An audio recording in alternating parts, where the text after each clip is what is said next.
God save the Philippines from the Dutertes.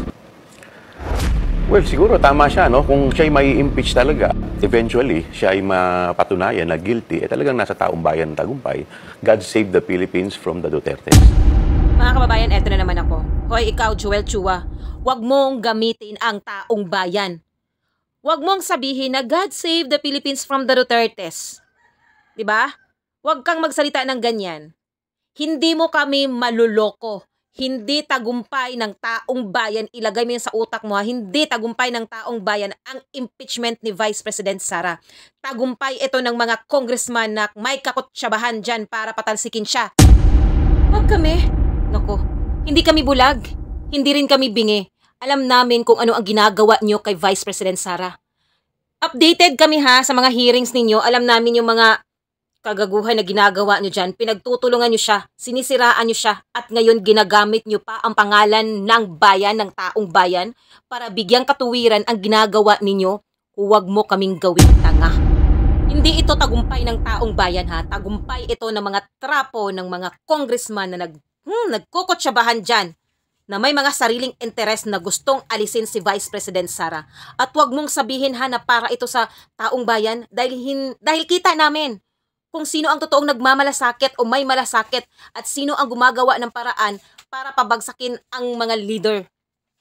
At yung sinabi din na ng kasama ni Joel Chua dyan na isang congressman, hindi ko siya kilala. Pero yung sinabi niya na kaya daw ganito si Sara, ganyan kasi may direct threats daw sa kanyang mga sinasabi. Baka nakalimutan mo kung na sinabi niya kung ako. Yun ang sinabi niya. At baka nakalimutan mo na si Vice President Sara Duterte ay isang abogado. Hindi siya basta-bastang nagsasalita o magsasalita ng mga isang bagay, no? O ng isang bagay nang hindi niya iniisip ang legal na implication nito. Pinag-iisipan niya ang sinasabi niya. Kahit 'di ba tayo, pag-iisipin o iniisip natin, iisipin natin kung ano yung magiging grounds pag nagsasalita tayo ng below the belt na 'di ba? Alam niya kung may grounds o wala, 'di ba?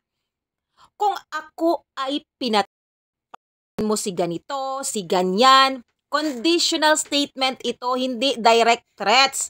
Ha? Alam niya ang batas kasi siguradong pinaghahandaan niya ang pahayag niya bago niya ito sabihin. God save the Philippines from what? If we look back at the basis for the impeachment, pag binalikan natin yung video niya, telling the people, may kinausap na ako, na natay ako, ang presidente, ang first lady, at ang speaker of the House of Representatives. That's it reflects your moral character, and it says that you are morally unfit to be vice president, saying that on a video live na napanood ng buong sambayanan. That's a direct threat and a violation of the Constitution. It's betrayal of public trust against those who voted for you to perform and act appropriately while you're in office. It's a high crime under the Constitution. And the impeachment, that's the very basis for the impeachment.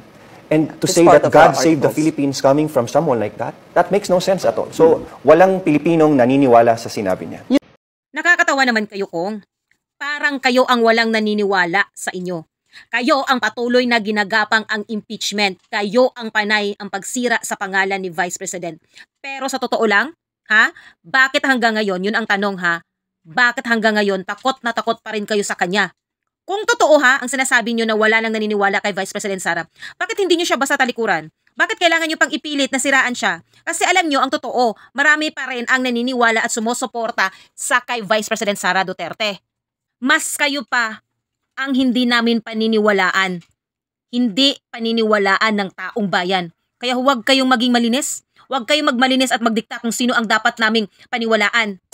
So could you imagine kung ano yung state of mind ng pangalawang Pangulo? Nakakatakot. Pinky, siguro kasi nakakatakot yung mukha mo. Nakita naman natin kung gaano ka-tindi. Mas nakakatakot pag kayo ang naging presidente. Well, hindi naman talaga kayo mananalo. Pag kung kaya niyang i-threaten ang presidente ng Pilipinas, ang first lady, kahit anong position man in the future. How much more? Sa future, isipin mo na lang kung dumating. Tanda mo, siya ang pangalawang Pangulo. Siya ang dapat hahalili sa presidente kung sakali na ang presidente ay mawala. So could you imagine kung ano yung state of mind ng pangalawang Pangulo? Nakakatakot.